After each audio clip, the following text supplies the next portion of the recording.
Hello and welcome to a midweek edition of Wardy's Waffle. Got a fair bit going on at the moment. I'm heading to Ireland in a bit, but just before we get into that, at the start of this update, I'm going to be looking at the cats. We have 3 farm cats that we had at the other farm, and we brought those down to the glebe, to the main farm, which will just introduce those cats to you. And also, I don't know whether you remember, a few months ago, probably end of September, I hosted the Lincolnshire Police launch of Operation Galileo, their hare coursing initiative, and they showed me a really good drone and a new little drone. So really unique drone that flies inside vehicles and in attics of houses and things. So we'll take a look at that. Also, I'm going to Ireland, as I said, in a few minutes. Going to catch a plane later, and I'm going to be talking and helping Omex talk at some farmer meetings. So we're going to be looking at that. We are going to Coolmore Stud a bit later. Now, without any from me, let's crack on, and first off is introducing the cats to you. Thanks very much for watching, and if you make it to the end, we'll see you then. Just one more thing before we get into this update. I've been asked by a few people about the pink Bailey trailer that I posted a week ago, and how do you get some tickets to potentially try and win that trailer. That is obviously going towards breast cancer and the proceeds to that. Just to recap, this is the trailer that is up for grabs, and how you actually can get a ticket for it is you donate £25 towards breast cancer. The link for that is in the description of this video underneath, so please go into that. You donate £25 to breast cancer, and in return you are given a free ticket into the prize draw for this trailer.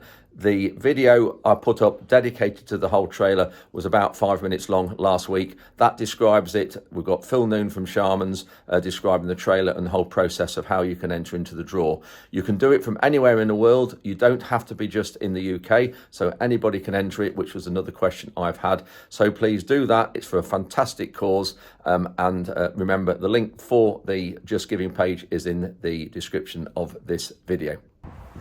Rhonda and I have moved into the new house about 3 weeks ago. I think some of you might have known that, which is just through there.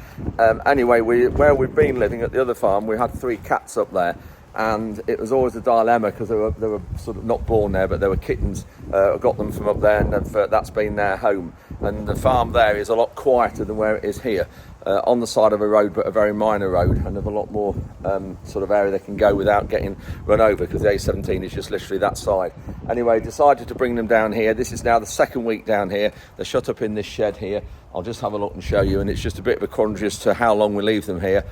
Probably another week. And we've got the offices just here, so they're very near where they are, and then the house just through there. So they're in the right spot with the farm behind, but when they were at the other house, they always were a bit funny with noise and a lot of machinery flying about, which of course there'll be a lot more here. So I just hope they don't get run over. Anyway, I'll just introduce you to the 3 cats. Nala likes them, and they get on with Nala, so here we are. Here's the 3. So the white one there, you coming in, Frankie? Come on. They're really good with the cats because they know them, look. So we've got Buster is the black and white one. We've got Missy, the female, and he's obviously a Tom. And then we've got Archie there, another Tom. So all 3 of these are out the same litter, so they're brothers and sisters. Nala! She loves eating cat food. So these are the 3, and the sofa they had that's there is what they had up at the other farm, so they knew that. So it's a great little shed here to put them in, but I'm actually probably going to put a wire mesh on the front of that door so they can see out soon. But they are lovely cats, really friendly, Buster is especially.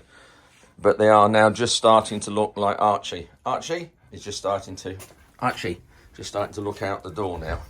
But really nice cats. Anyway, we'll come on out, Archie. No, come on. Nala, good girl. So, that's it. We'll see you a bit later. So, yeah, we'll shut them up there. But obviously with the offices there, it'll be a lot easier. They'll be able to come in there during the day. Then with the house there as well, they'll be able to come in there. So I think this is the right place to put them. But just a bit of an unknown with the A17 being about 130, 150 yards the other side of that shed. A while ago, remember we had the Lincolnshire Police were doing launch of Operation Galileo from the farm. This is a miniature drone that flies indoor that is quite unique at what it does. So we're just going to get Kev to show us. We're going to put it on the floor. You see how small it is? Put it down there. So these are the goggles. We use this wearing these goggles. So right. It allows us to immerse ourselves, and then if, for example, we're flying in a property and there's a cable, then Yeah. we're not going to hit the cable or a string, you know, in your toilet where you've got a string that pulls down, so we don't wrap it up in a string so we can keep away from that. So it's just a case of powering it on and then on go the goggles. So what I'll do is I'll activate it and it'll lift off. It is noisy, it's not quiet, so people will know that this is coming. Yeah. So the motors are going to start now, and I'll record this for you so you can see the footage as well. Yeah. It's going to lift up now.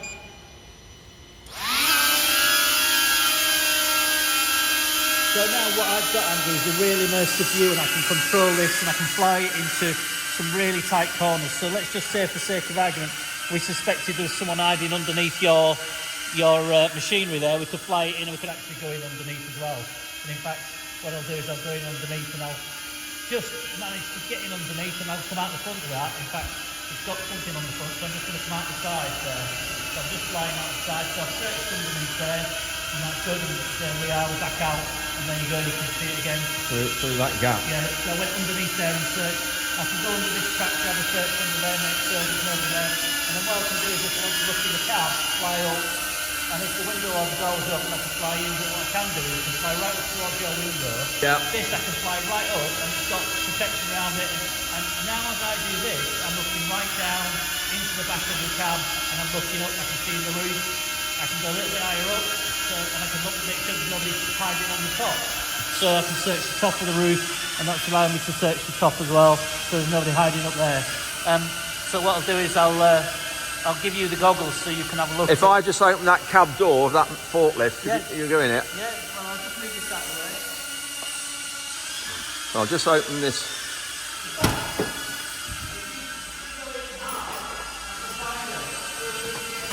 I'm just going to lower this window down, and then like that, and see if Kev can go fly it into the cab. Right, Kev, the window's open.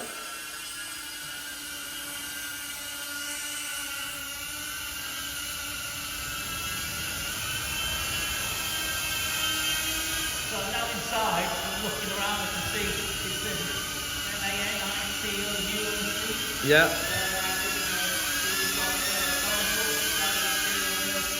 Something down by you've got 2 cups in there, in the glove box I can see.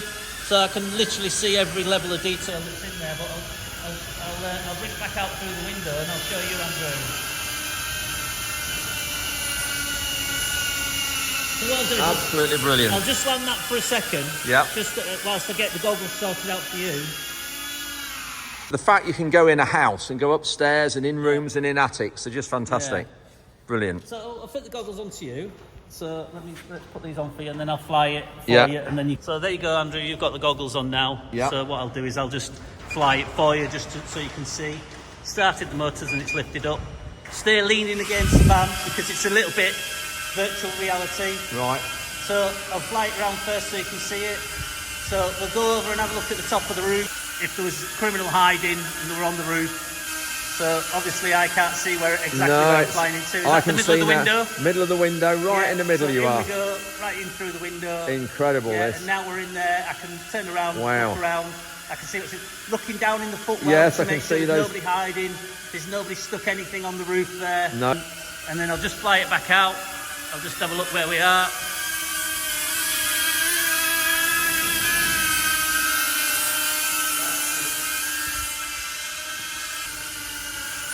Yeah, look at that. That is so impressive. I think I'd caught the tyre there, didn't I? Say, just caught the wheel, Yeah, but well, it that's doesn't fine. matter. It doesn't, No. well, if I catch the wheel here. Okay, so that's what's called flipped. It's what we call turtle mode. Yeah. Okay, so what I've got is a facility in the goggles now. So let me show you that. I'll just keep the phone rolling for you. Yeah. Obviously, we'll swap the goggles back. Yeah. Leave that Look there. video going. Oh, I see. It's upside down now. It's upside down, so it's flipped over.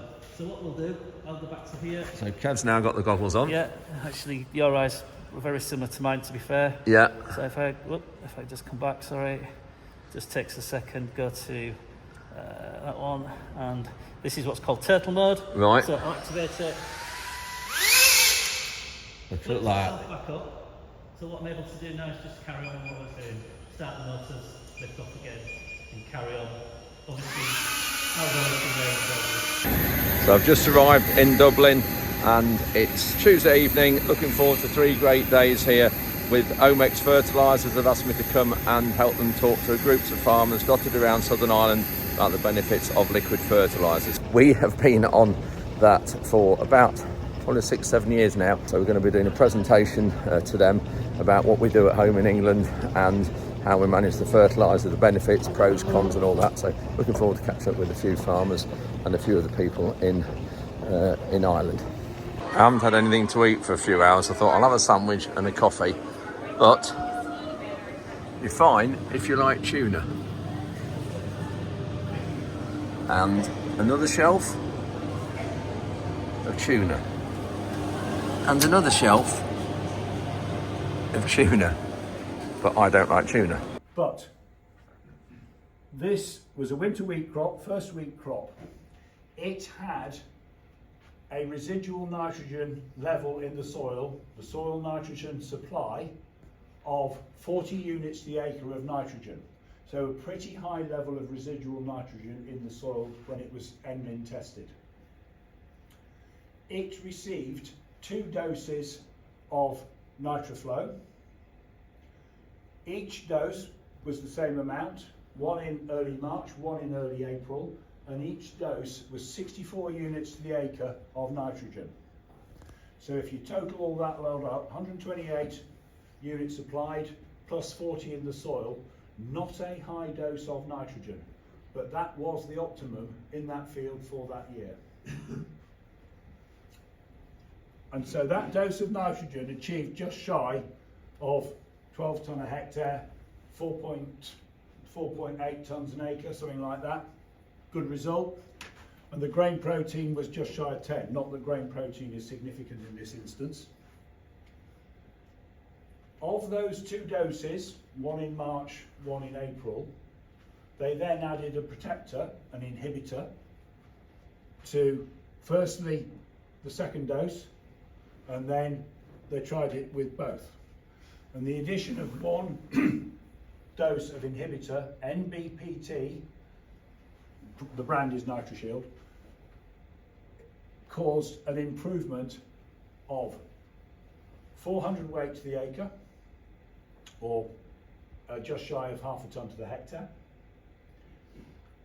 Significantly, it improved the nitrogen use efficiency. I'll come back to that in a minute. And in terms of the cost, the return on investment for the cost of the inhibitor was about 14-1. Now, nitrogen use efficiency, technical term that you need to be familiar with, and preferably you need to get to know how to measure it on your own farm. I'm not going to do that now because it'll take too long. But nitrogen use efficiency is all about the amount of nitrogen that you apply and how much of it gets used by that crop. In general, cereal crops use between 55 and 65% of the nitrogen that you apply. The rest of it either gets bonded to the organic matter in the soil, and that's good because that then becomes available to subsequent crops as that organic matter releases it, and that's where your soil nitrogen supply comes from for future crops. But the rest of it either is lost through leaching, which is nitrate N, or it's lost through volatilization, which is the urea N allowing urea to be released into the atmosphere. 55 to 65% is the norm. In this trial, because it was very well assessed, the nitrogen use efficiency was 62% for that one, and it increased from there to 72% for that one. So with that applied N, 72% of it was used, and that is a very high figure.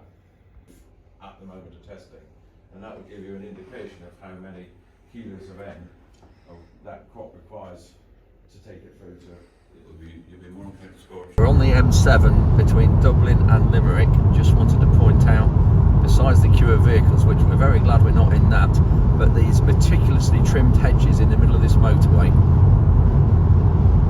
No rubbish either strewn in the hedge bottoms, no McDonald's wrappers, no KFC bags, no Costa cups, clean as a pin, and a hedge absolutely trimmed like a garden hedge for mile upon mile. So we're just about to turn in. Here we go. We are in County Tipperary, near a town called Fethard, F-E-T-H-A-R-D, Coolmore, here.